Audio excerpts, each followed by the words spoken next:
Tekio Hitman Reborn is a fairly bog-standard shonen. Story-wise, it's meh. Writing-wise, it's meh, but I'll always have a soft spot for it because it has that sort of awkward 2000s shonen charm where it's at least cool to look at. And the art over the course of the series really does become incredible. Akira Amano absolutely kills it. She kills it. Hitman Reborn is also a fairly masochistic series. Hitman Reborn, to put it bluntly, is a series that puts its female cast into the kitchen. Literally. Let's go through the cast. It's been a while since I've read it, so maybe I get a few things wrong, but also, who cares? There's female friend 1 and 2. 1 is the love interest, and 2 is also a girl. They exist and they do not have powers. They are technically characters, and what they do in the series, or at least their biggest function in it, is to do house chores. They cook, they clean, and they take care of the children, and that's the most use that they're gonna get. Bianchi is introduced when the series is still a gag manga, a bad one at that, for like 50 or so chapters, and I don't know how it went on this long, being as unfunny as it was. The series was solely a gag manga.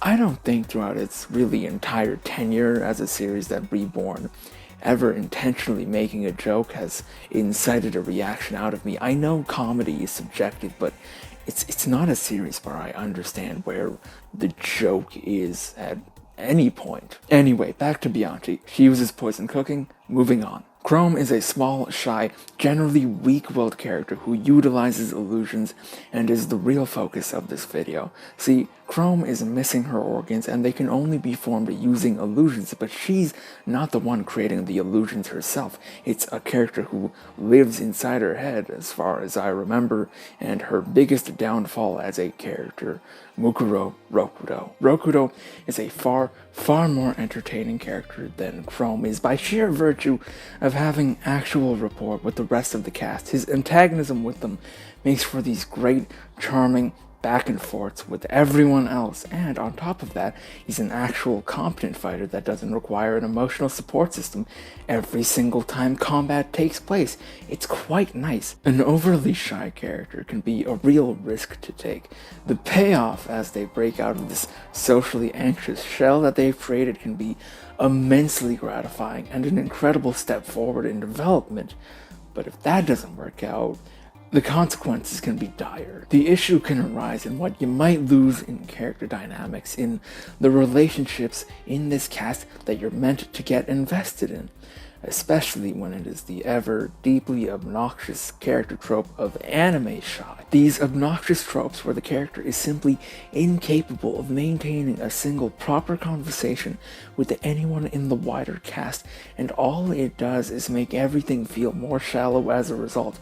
All of these relationships that they're meant to develop, all of these ones that we're meant to get invested in, you don't, because they don't seem to get invested in it. It's a real fine line to walk, and if you fail, everything about the character fails at the same time, and the way that it's done in anime is just a trope that I've never found endearing. It's just annoying. Chrome sadly gets the worst of both. She has a lack of truly meaningful conversations, and her breakout moment, her breakout from this shell, sticks her with the most nothing characters in the story.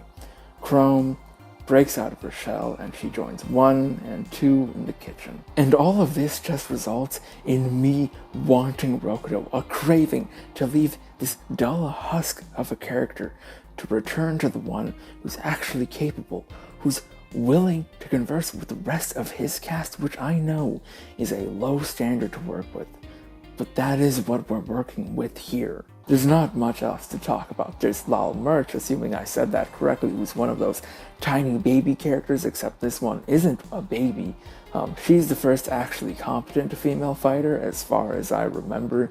But she does lose, or is at least incapacitated in her first fight in the Marone base arc, so I still found a way to throw dirt at her, so job well done. That is basically it, at least in terms of the characters that are truly connected to the main cast of the story. I'm sure I vaguely remember that there were some disconnected from them that are more competent than the rest, but in terms of the one that I felt like were worth talking about, that's who it was. Hitman Reborn isn't very good. It's very cool, and like I said earlier, it's got that 2000s charm, but it's not very good. The writing ranges from shonen to below, and given the time that it came out, it's not a surprise to me that its female cast is so weak, but it's the audacity of doing the extra effort of throwing him into the kitchen that really solicited the attention from me, and that's why this video exists. Thanks.